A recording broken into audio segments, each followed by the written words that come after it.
In the early 1990s, a seemingly ordinary couple lived a quiet suburban life in Chicago. They blended in seamlessly, living what appeared to be a normal, peaceful existence. But beneath that calm exterior, they were hiding a deadly secret. They were the masterminds behind a spree of car thefts and bank robberies that swept across the Chicago area, leaving behind a trail of chaos and even death. This is the infamous story of the Bearded Bandit. It all began on January 9, 1990, when the man carried out his first heist, robbing the first nationwide bank in Wilmette. His method was unique, almost military in its precision. Disguised with a fake dark beard, baseball cap, sunglasses, and dragon gloves, he walked into the bank, police scanner in hand, and calmly announced a holdup. This became his signature style, repeated again and again over the next 2 years. Bank employees started calling him the Bearded Bandit. Interestingly, his wife was never far behind. Always in the background, she played a critical role in every heist, arranging getaway cars with precision. Together, they seemed unstoppable, until one fateful day in December 1991. But how did it all begin? Jill Ericson had what many would call a typical middle-class upbringing in the Chicago suburbs during the 1960s and 70s. His family wasn't wealthy, but they were stable and comfortable. His father worked as a manager for a telephone company, and his mother stayed at home, looking after Jeff and his older brother, Jim. Growing up, Jeff was social and likable. He wasn't a standout student, but he was known for something else. An incredible memory, almost photographic. If something interested him, trivia, facts, details, he could recall it with uncanny precision. At Niles West High, Jeff joined the swim team. Swimming wasn't a passion, it was just something to do. He was average in most things. Not great, not terrible. Just someone who blended into the crowd. After graduating in 1977, Jeff made a decision that would unknowingly shape the rest of his life. He joined the Marine Corps. At the time, military service was seen as a path to build discipline, character, and purpose. And in the Marines, Jeff finally found something he was exceptional at: marksmanship.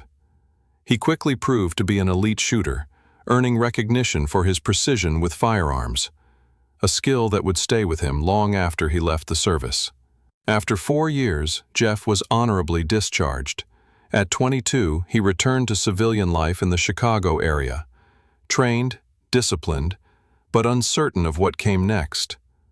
Like many veterans, he struggled to adjust to the unstructured, chaotic pace of the real world. And then, in 1981, everything changed.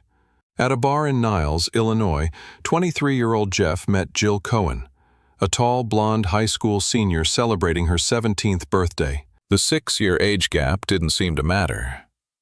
They clicked instantly. Bonding over a shared love of animals, they quickly became inseparable. Jeff affectionately called her gorgeous, and their connection ran deep. Jill's home life, however, was turbulent.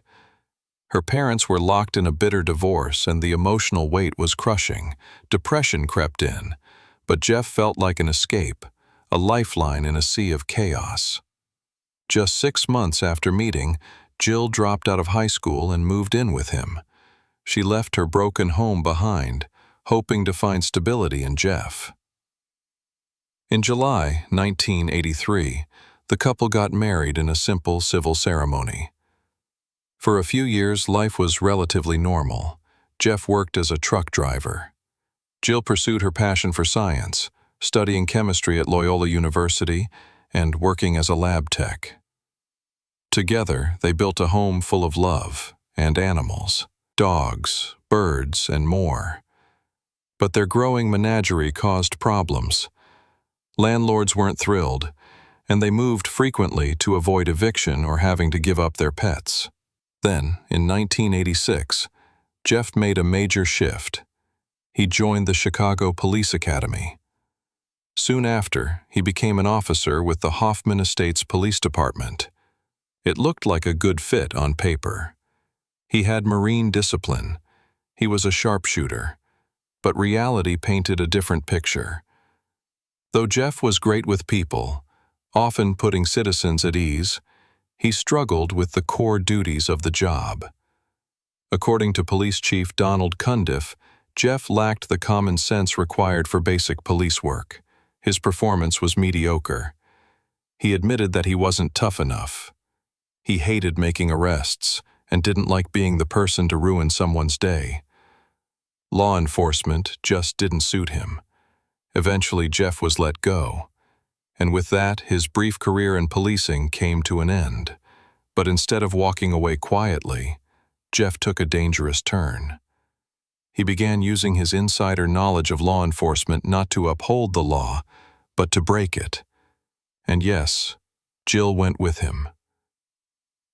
It began, once again, on January 9th, 1990. Jeff, in full disguise, fake beard, sunglasses, baseball cap, entered the First Nationwide Bank in Wilmette, Illinois. Police scanner in hand, gun ready. Calmly and efficiently, he announced a robbery and walked out with thousands in cash. This wasn't a one-off. Over the next 22 months, Jeff would rob 8 banks across the Chicago area, netting close to $200,000. That's over $430,000 in today's money. The Bearded Bandit had officially arrived, and his robberies were executed with near-military precision. Each move was calculated, each exit timed, each disguise detailed. And behind the scenes, Jill, always ready with the getaway car, always part of the plan. By February 1991, their crimes were funding a new lifestyle. They bought a 2-story townhouse on Waterford Drive in Hanover Park for $86,000, putting down $22,600 in cash. Jeff told the real estate agent he was running his own business, and money wasn't a problem. From the outside, they looked like any other couple. Quiet, private, suburban. But in truth, their dream life was built on a string of high-stakes robberies, and while the neighborhood slept, Jeff and Jill were often out at 3 a.m., planning their next move. On their noisy Honda motorcycles, Jeff and Jill often caught the attention of their neighbors. Then, in May, Jeff decided to chase a longtime passion. He opened a used bookstore in Roselle, calling it Best Used Books. Books had always been a love of his, and with his easygoing nature and deep knowledge of classic literature, Jeff found his place. Customers appreciated his insights, and the store quickly gained popularity. On the surface, the bookstore gave Jeff and Jill the appearance of a settled, ordinary life, a far cry from the criminal world they were secretly a part of, but beneath that calm exterior, cracks were forming. Jill was silently fighting a growing battle with depression. Over time, she began using alcohol to cope. When she drank, the usually composed and soft-spoken Jill would become angry, sometimes even violent. But it wasn't just the drinking. Even when sober, her moods could shift unpredictably, leaving Jeff confused, frustrated, and concerned. Worried for her well-being, Jeff eventually took Jill to a local hospital. There, doctors diagnosed her with schizophrenia and manic depression, what is now called bipolar disorder. She began treatment, receiving medication and therapy to help her manage the symptoms. It wasn't an easy road, but it was a first step toward understanding what she was facing. But as Jill struggled with her mental health, another storm was brewing. Money, financial pressure was mounting fast. Jill had developed a habit of maxing out their credit cards, and Jeff was pouring money into his bookstore. Their debts kept climbing, and with it, so did the pressure and the temptation to return to what they knew best, robbing banks. By now, Jeff was more than experienced. Known only as the Bearded Bandit, his identity remained a mystery. With the help of a police scanner, he was always one step ahead, in and out before authorities had a chance to react. But everything changed on November 4th, 1991. That day, Palatine police officer Kevin Marr noticed a Honda with an expired license plate. What started as a routine traffic stop quickly spiraled into something far more dangerous. As soon as Officer Marr turned on his lights, the driver hit the brakes, jumped out of the car, and opened fire. 3 shots were fired from a rifle, one of them hitting Marr in the shoulder. Despite the injury, Marr acted fast. He threw his squad car into reverse, getting out of the line of fire, and radioed for backup. The shooter, described as wearing a fake beard and sunglasses, didn't panic. He didn't run. Witnesses said he calmly got back in the car and drove off, disappearing before anyone could get a clear look at his real face. The cool demeanor, the disguise, the calm precision, everything pointed to one man, the Bearded Bandit. A massive manhunt followed. Police helicopters circled overhead for hours. Local schools went into lockdown. Officers combed neighborhoods door to door, but the suspect had vanished without a trace. Investigators soon discovered he'd abandoned the stolen Honda nearby and switched to another car, one he had likely stashed in advance. It was a meticulously planned escape.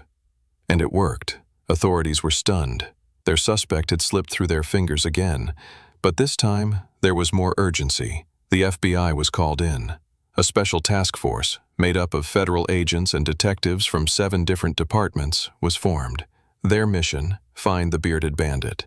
They started digging through every robbery in the Chicago area over the past few years, looking for patterns, for anything they might have missed. And finally, they found one. Every car used by the robber had been Japanese-made, and every single one had been stolen. That clue gave them something new to follow. The bandit clearly had a strategy, and it was working. By now, the Bearded Bandit had his routine down to a science. After each heist, he'd escape in one vehicle, then ditch it a few blocks away and switch to another, leaving police scrambling to keep up. He wore multiple layers of clothing to disguise his build and always wore gloves to avoid leaving fingerprints. Detectives began to suspect something else. Their suspect may have had law enforcement training. In security footage, the way he handled his weapon stood out. It wasn't random, it was deliberate, controlled, the kind of technique taught in police or military training. It was another piece of the puzzle. His use of a police scanner to track officers' movements only confirmed their suspicions. Even smarter, he never hit the same area twice.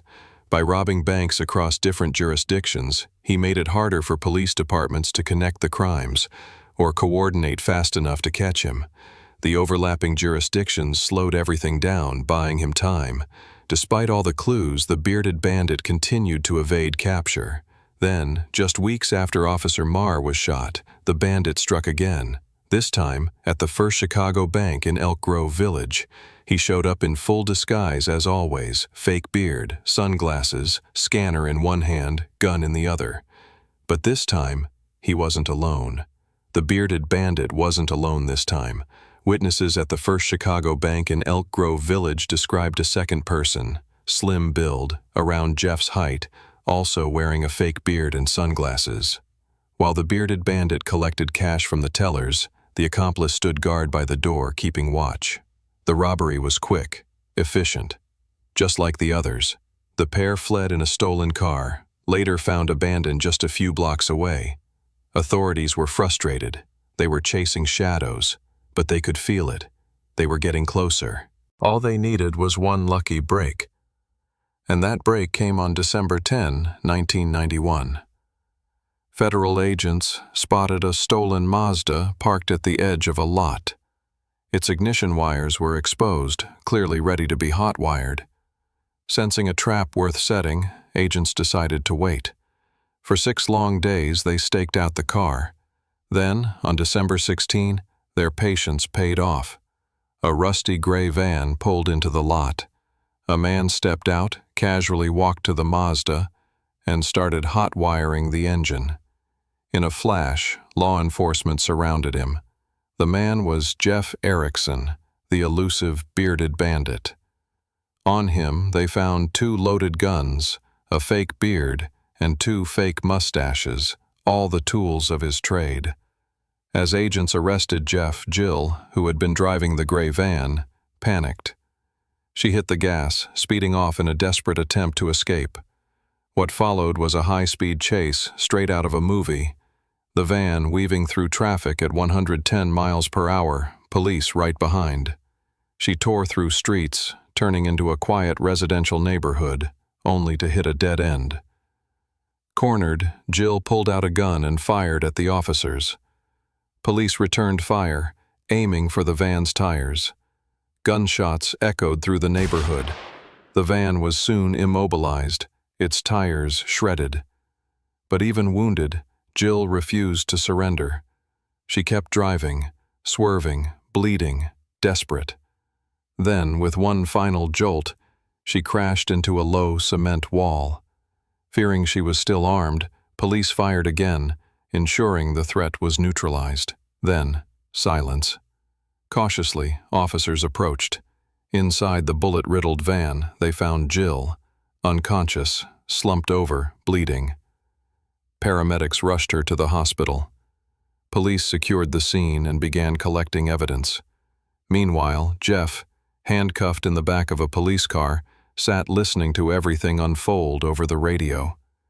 He heard it all: the shots, the crash, the silence. His heart sank.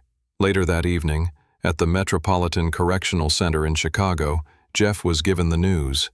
Jill was dead. He was shattered. A few days later, he was escorted to the funeral home, still in handcuffs, surrounded by federal agents, to see her body one final time. It was surreal, devastating. The autopsy later revealed that the fatal shot came from her own gun. When authorities searched the Ericsons' townhouse, they uncovered a disturbing arsenal: firearms, ammo, knives, smoke grenades, gas masks, and multiple disguises. In the garage, a 6-foot safe, possibly filled with stolen money.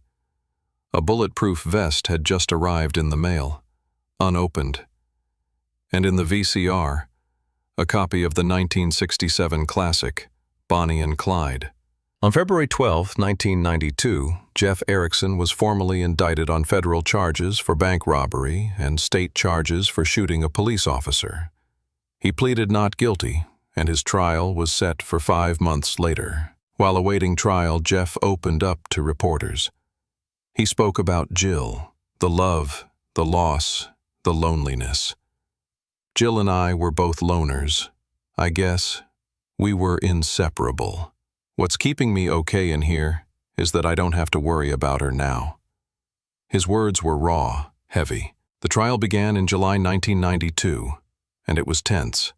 A key moment came when Officer Kevin Marr, the officer shot during the traffic stop, couldn't positively identify Jeff as the shooter. But the prosecution had strong evidence. Shell casings found at the scene matched a gun discovered in Jeff's home. Even so, not everything was airtight.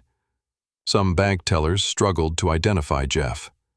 In one moment of confusion, a Savings of America Bank employee pointed to a Chicago Tribune reporter in court instead of Jeff. Ultimately, Jeff was charged with 8 bank robberies, though authorities believed the number was closer to 11. Privately, Jeff told his lawyer it was probably closer to 20. Just a few days into the trial, something seemed off. Jeff's mother noticed it. Her son wasn't acting right. Worried, she told his attorney she feared Jeff might try to escape. The lawyer passed the warning to U.S. Marshals, but it wasn't taken seriously enough. On July 20, 1992, while being transported from the Dirksen Federal Building to the Correctional Center, Jeff made his move. He slipped out of his handcuffs. No one knows how. And in a stunning moment, he disarmed a deputy U.S. Marshal, grabbing her revolver. Then, in a flash, he fatally shot Deputy Marshal Bill Frakes. Chaos erupted. Jeff bolted up a ramp leading from the basement to the street. As he ran, he was met by Harry Bellamini, a retired detective working security at the building. Thinking fast, Jeff tried to bluff his way out, telling Harry he was an FBI agent. He figured his courtroom suit might help sell the lie, but Harry wasn't fooled. A seasoned cop, he drew his .38 special and fired 6 shots, hitting Jeff in the back. Wounded, Jeff collapsed to one knee. "I'm going to jail. I'm going to die anyway. I'm going to take everyone with me." Then, in one final tragic act, Jeff turned his gun on Harry, killing him. before turning the weapon on himself. When the smoke cleared, investigators found a small handcuff key next to Jeff's body, a haunting detail that raised chilling questions about how he had prepared his escape. In the end, Jeff and Jill Ericson got the kind of ending they may have romanticized, not unlike their cinematic heroes Bonnie and Clyde. Their story became legend, movies were made, books were written. But while their tale may fascinate, it's also a tragedy.